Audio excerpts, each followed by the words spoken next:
Saya Heads Munarif dan Bung Rocky Gerung dari Rocky Gerung Official Forum News Network. Bung Rocky, sepanjang hari kemarin terjadi beberapa peristiwa politik yang sangat menarik ya. PDIP batal atau setidaknya menunda pencalonan Anies Baswedan, sementara puluhan dewan pakar Partai Keadilan Sejahtera atau PKS itu mengundurkan diri sebagai protes dari pilihan-pilihan politik yang dilakukan oleh PKS pada pilkada kali ini.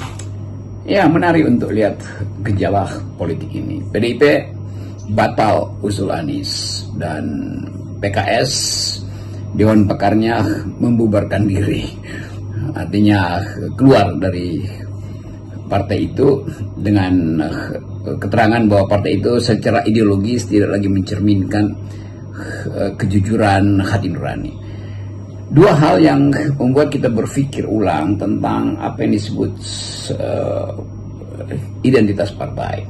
Tentu PDIP berpikir bahwa Anies bukan kader utamanya, sehingga banyak faksi di dalam PDIP menganggap bahwa itu tidak fair untuk mereka yang sudah berjuang untuk PDIP. Jadi kelihatannya ideologi nasionalisme bukan itu satu-satunya keterangan, tetapi sifat dari kaderisasi. Jadi Anies tentu dibayangkan akan punya peralatan untuk masuk ke 2029, sementara PDIP tentu menuntut supaya kader-kadernya yang masuk ke 2029. Tetapi kalau dilihat dari sudut pandang pragmatis, tentu PDIP menginginkan Anies hanya demi menghalangi Jokowi masuk terus di dalam perpolitikan Indonesia itu.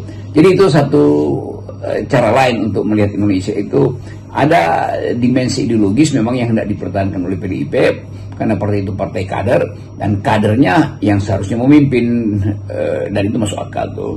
Demikian juga PKS yang dewan pakarnya yang sebetulnya terdiri dari orang-orang elit militer purnawirawan yang tahu tentang apa yang disebut sebagai ketaatan pada ideologi.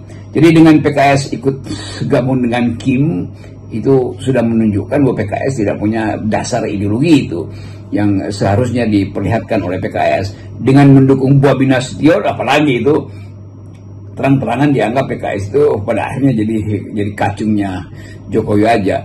Jadi ada hak dari mereka yang menginginkan partai itu tumbuh secara ideologis untuk mulai menagih bahwa kepemimpinan harus dibuktikan melalui ketaatan pada ideologi atau kultur politik itu sendiri. Anies dianggap bukan bagian dari kultur PDIP. Demikian juga Kim Plus atau Bobi Nasution tentu jauh dari kader